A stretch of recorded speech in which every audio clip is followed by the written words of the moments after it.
Oi, pessoal. No domingo, né? Mas acabei de assistir aqui agora que Bolsonaro participou de mais uma manifestação aqui em Brasília. Isso. Ele e mais 11 ministros, junto com os filhos, desceram a rampa do Palácio do Planalto para falar com os manifestantes que se aglomeravam na frente da Praça dos Três Poderes. Foram lá para apoiá-lo. Ele, não contente em falar da rampa do Palácio, desceu a rampa e foi cumprimentar as pessoas, que estavam todas muito próximas, contrariando as orientações dos médicos, cientistas, dos trabalhadores e profissionais da saúde. Quer dizer, de novo, Bolsonaro afronta orientações médicas. Nós não temos remédio, não temos vacina para o coronavírus. A única coisa que nós temos para fazer essa batalha contra o vírus é o distanciamento social e é o isolamento daqueles que não trabalham em setores que são setores essenciais. Isso vai impedir que todo mundo precise usar ao mesmo tempo os postos, as unidades de saúde, os hospitais, o Sistema Único de Saúde, evitando assim uma superlotação. Mas Bolsonaro não entende isso, ele não tem responsabilidade, não tem respeito com as pessoas. Bolsonaro não tem condições de ser presidente da República, não tem condições técnicas, não tem condições administrativas, não tem condições políticas. Gente, não tem condições humanas. Ele não tem a empatia, que é a capacidade de se colocar no lugar do outro, sentir a dor do outro. Por isso que ele não pode ser presidente. Além do mais, ele briga com todo mundo o tempo inteiro. Ele brigou com os governadores, com os prefeitos, com os médicos, com os cientistas, com os profissionais de saúde. Ele não tem ninguém ao redor dele que cria um grupo para enfrentar a crise do coronavírus e não consegue proteger o povo. Muito pelo contrário, ele manda o povo se expor ao vírus, como se fosse uma decisão das pessoas, se expor ao vírus ou ficar desempregada. Ele tem que dar condições, enquanto governante, para o país poder passar essa crise. Devia pagar os R$600 para todo mundo que precisa. Até agora, ele não conseguiu pagar a primeira parcela para todos que têm direito. E nem começou a pagar a segunda parcela. E vamos lembrar que Bolsonaro não queria pagar essa verba emergencial. Aliás, ele só queria pagar R$200. Foi uma luta da oposição, do PT, para que a gente tivesse um valor maior.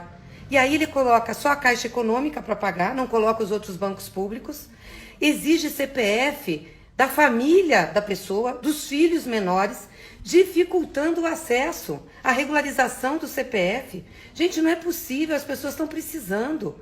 E essa semana ele vetou a entrada para receber essa verba emergencial dos agricultores, dos motoristas de aplicativo, seja do pessoal que não está podendo trabalhar e que precisa da renda. É muita falta de sensibilidade. Sabe o que ele precisava fazer? Coordenar um grande esforço nacional para enfrentar a crise e não ficar fazendo política, disputa política como ele está fazendo. Ficar incentivando as pessoas a se aglomerarem, a fazer atos em sua defesa. Defender o quê? Se ele tivesse correto, ele não precisava ter ninguém na rua defendendo ele.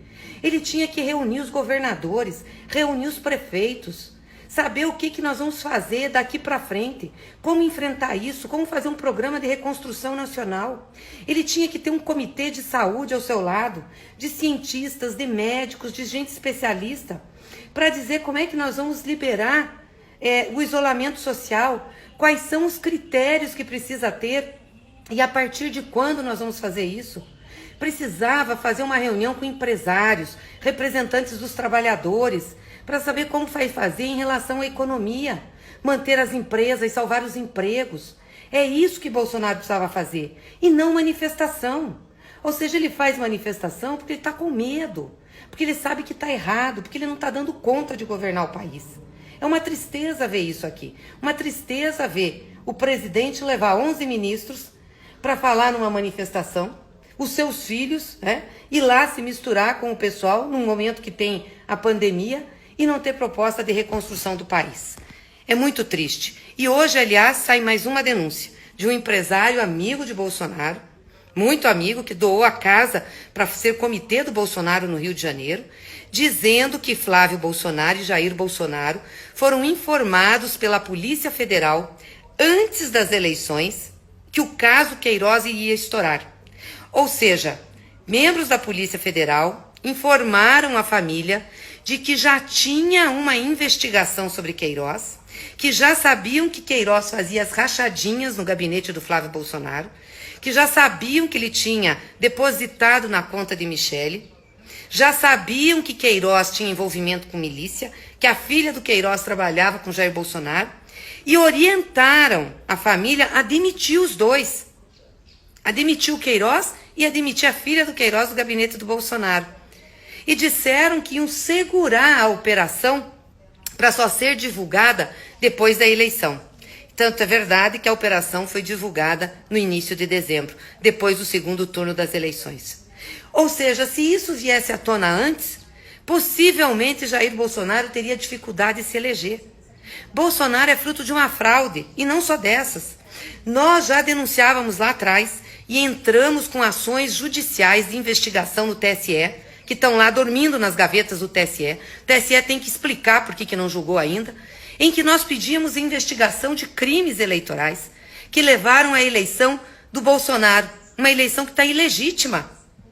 Bolsonaro foi favorecido pelo Moro quando, primeiro, Moro julgou, condenou e prendeu Lula, e depois articulou para Lula não ser candidato. E não contente com isso, soltou um depoimento do Palocci durante as eleições, que não tinha nada a ver, que era, inclusive, que não podia ter soltado, porque estava sob a justiça, não tinha que ser público, e depois nós viemos a saber que a delação do Palocci era mentirosa, mas soltou naquele momento para detonar o PT, para detonar o Lula, para detonar o Haddad. Não contente com isso, as fake news, que se espalharam aos milhares, com coisas mais absurdas contra o PT, contra Fernando Haddad, contra o presidente Lula, contra a Dilma, contra lideranças do PT. E agora nós ficamos sabendo que o caso Queiroz era um caso anterior às eleições. E que parte da Polícia Federal, alguém da Polícia Federal, um grupo da Polícia Federal, que estava na campanha de Bolsonaro, determinou que esse caso não viesse à tona antes das eleições, ajudando o Bolsonaro a ganhar. Ou seja, Bolsonaro não seria presidente da República se não fosse essa orquestração do Moro, se não fosse as fake news, o dinheiro ilegal de campanha, o caixa 2 desses empresários que continuam a financiar essas manifestações aqui em Brasília, que de popular não tem nada, né? É o andar de cima da sociedade, é financiado por empresário. E agora a gente fica sabendo que a Polícia Federal acobertou. Nós temos que investigar isso, a Justiça Eleitoral tem que julgar essas ações de investigação que nós entramos. Mas, sobretudo, nós temos que investigar isso no Congresso Nacional. E é por isso que essa semana, numa articulação com a oposição, todos os partidos de oposição, nós estamos entrando com um pedido de CPI para fazer essa investigação. As investigações sobre a fraude eleitoral de 2018. Tem que caçar a chapa Bolsonaro e Mourão. É cassação com uma nova eleição. É isso que precisa. Porque, gente, a continuar esse homem governando o país, a continuar ele do jeito que está, nós não vamos sair da crise. Nós já estamos com mais de 15 mil mortos. Ainda esse número está subnotificado. Com mais de 200 mil pessoas que são afetadas pelo coronavírus. Nós vamos chegar a 25 milhões de desempregados no Brasil. As empresas vão quebrar. E não é porque as pessoas não estão indo trabalhar, não. Vão quebrar porque não tem um sistema de proteção. Bolsonaro soltou um crédito para as empresas, 40 bilhões. Sabe quanto foi liberado desse crédito? 1%. E sabe por que foi liberado só 1%?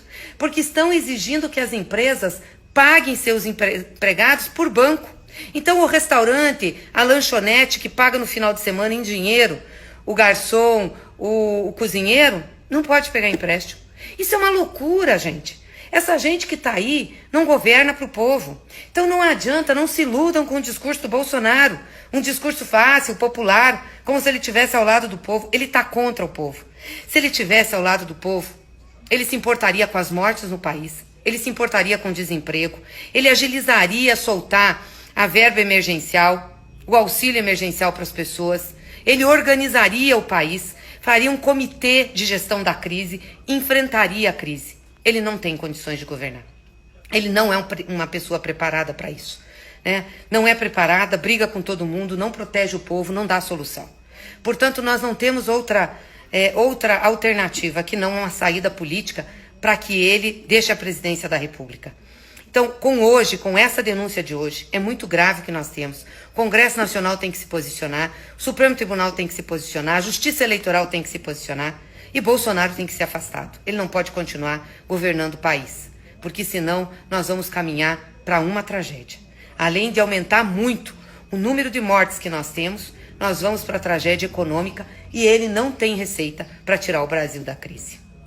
Vamos continuar firme, gente, com a esperança de quem luta, porque é isso que nos move. É a luta, é a fé no Brasil, no povo brasileiro. E essa semana nós vamos ter muitas ações aí no Congresso Nacional, mas também com entidades, com movimentos sociais e nas ruas. E parabéns a todas as entidades, a toda a militância, a todo o pessoal que está nessa grande rede de solidariedade ajudando as pessoas.